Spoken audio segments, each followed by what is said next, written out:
Alright guys, we're going to talk about the first thing you need to do before getting into the cargo van business. So, let's go.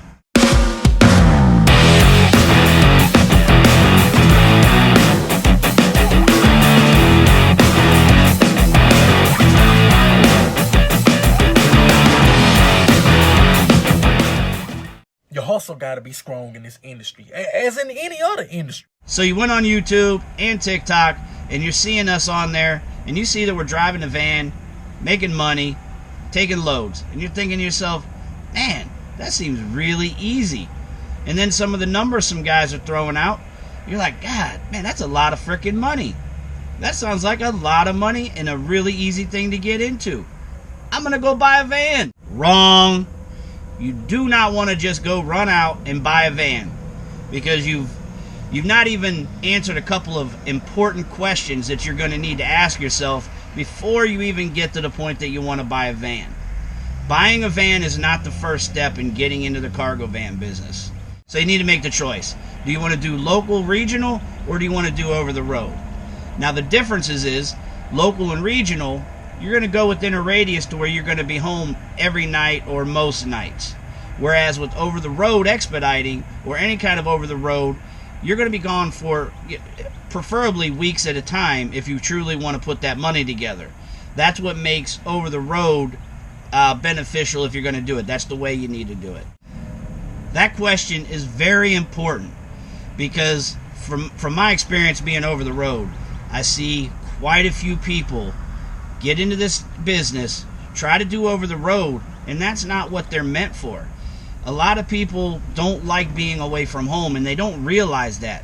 They think to themselves, man, I like to drive a half hour or 45 minutes down the road, nice, beautiful day, and the music's playing, and everything just feels right.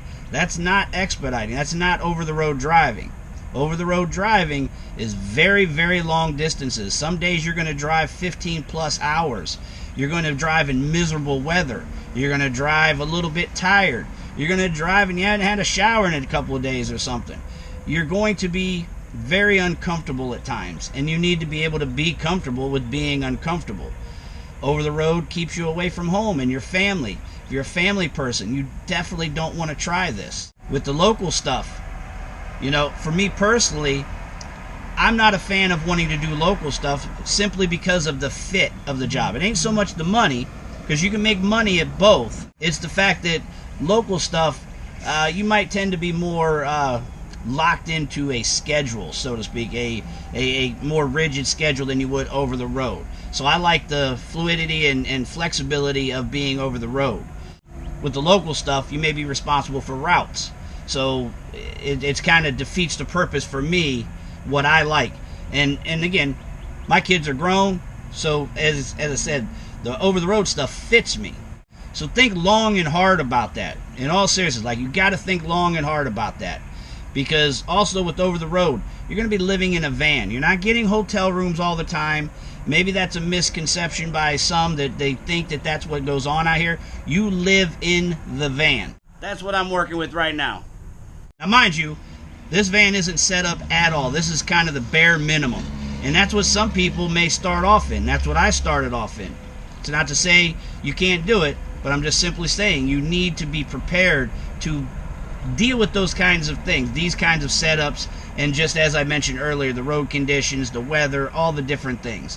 And as I said, where local, you go out for your however many hours a day, you do your little deliveries, and you can pop home and you get to go in your bed and your recliner and whatever every night, if that's your thing. So please think long and hard about that. Second thing you need to think about before getting a van or getting into the cargo van business: how are you going to find freight for that van? How are you going to find work? So many people buy a van and then they post on Facebook, or they ask people they might know, hey, how do I get work for my van? That should have been decided before you ever got a van.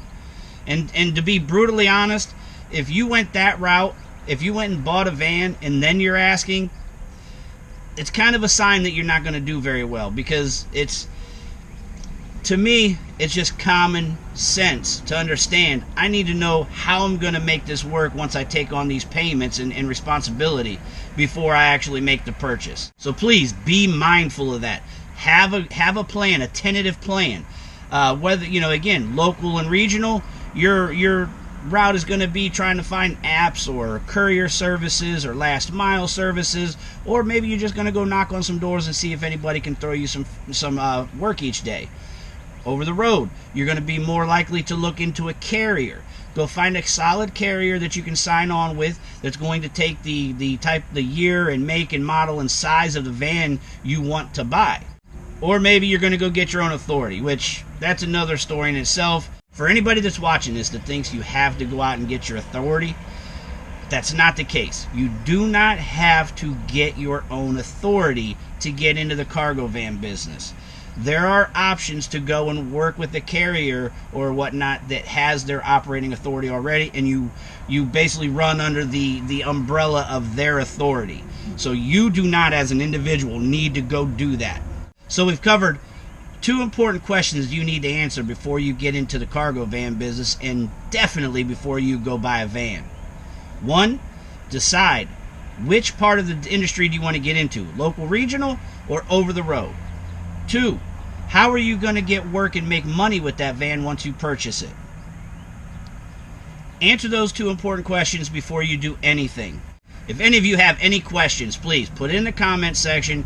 Ask me, and I'll get to you as soon as I can, or maybe somebody else that's watching this will reply to it and help you out. Also, please go to the Facebook group, Transportation Life, Wheels, Wings, Rudders. We'll answer your questions there. Got a lot of long-time expediters, and we got some local guys, guys that have done local stuff for a long time. You'll get all the answers you need at Transportation Life, Wheels, Wings, Rudders on Facebook. If you don't have Facebook, just hit me up in the comments section. My email is also in the description. If you want to email me, you have more of a lengthy question.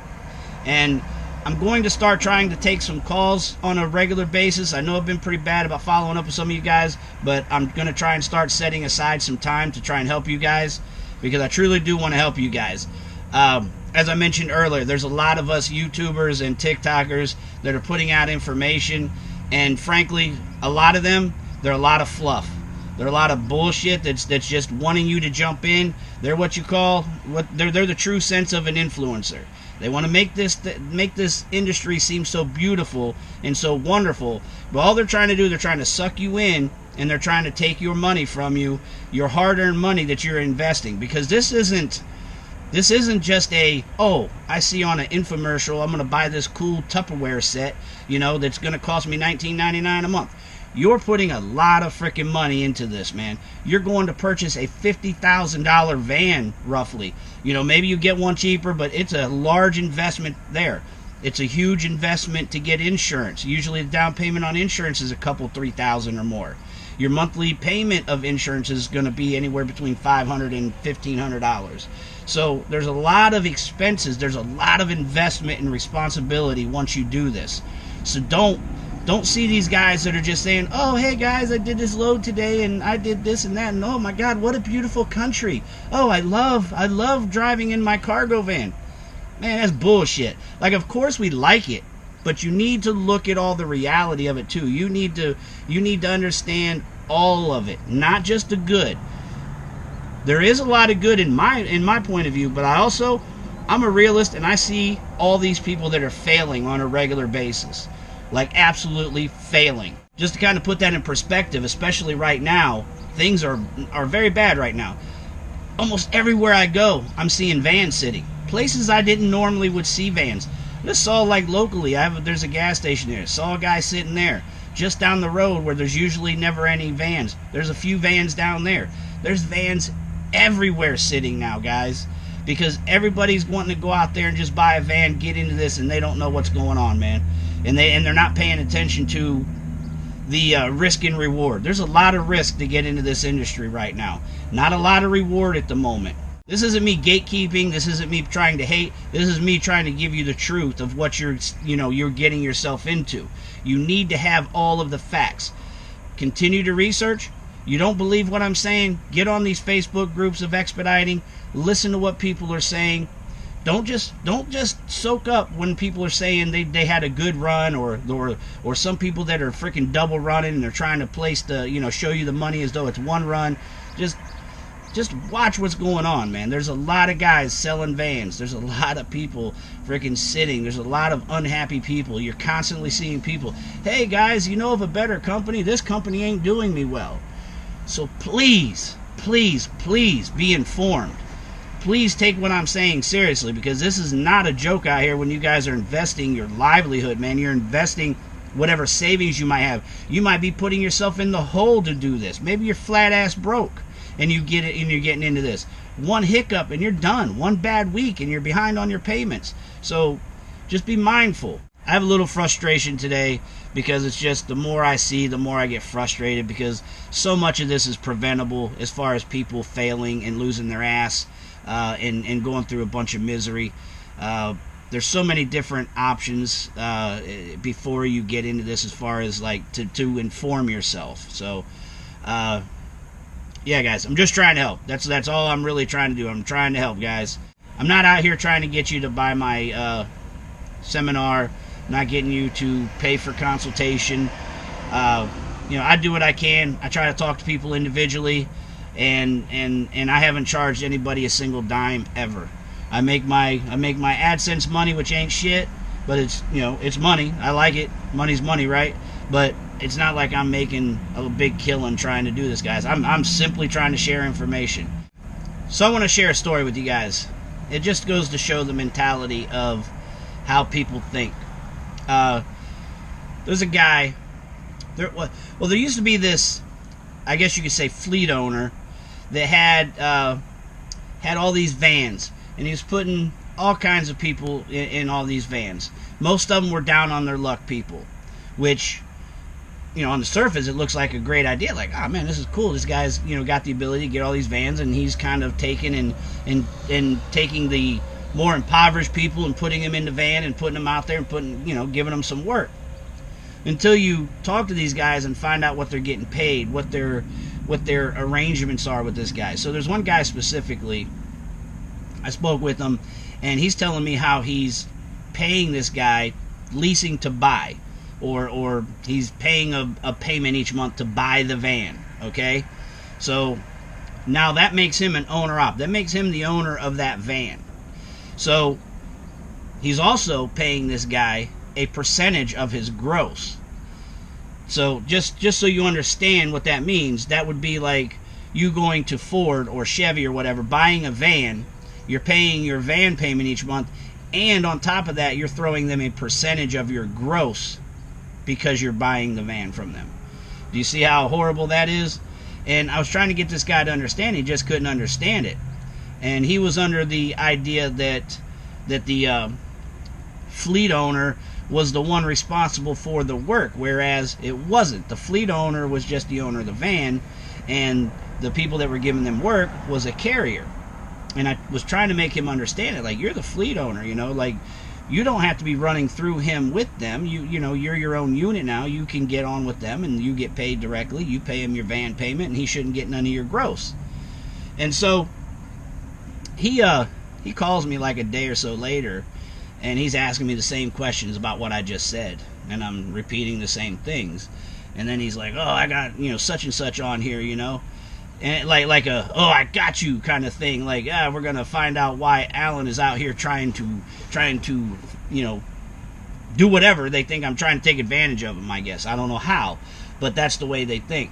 And that's the way a lot of people think when you're trying to just simply help them. There are people out here trying to simply help. There's not a ulterior motive, but once the guy says, oh, hey, it's such and such, I'm on here, hey man, what, basically got to asking me, like, what's in it for you? Why are you involved in this? Why are you concerned with this? And I said, there's nothing in it for me. That's the thing. I'm simply trying to help a fellow driver prosper as best he can in his situation. That's all that's in it for me. There ain't nothing in it for me as far as money. Like, I'm giving my time and energy to try and help you, and you think it's something deceitful. So I guess the moral of that story is just understand a couple of morals there. Is one, people will simply help you just for the sake of helping you. Two, just don't get yourself manipulated by every little thing you hear out here. Do your research, have a good understanding, educate yourself on things, and get a little experience. Just pay attention to things, guys. So I'm gonna leave it at that. Again, any comments, any questions, leave it in the comment section, guys. And you know, I'll holler at you in the next video, man. Appreciate you being here. Your hustle got to be strong in this industry, as in any other industry.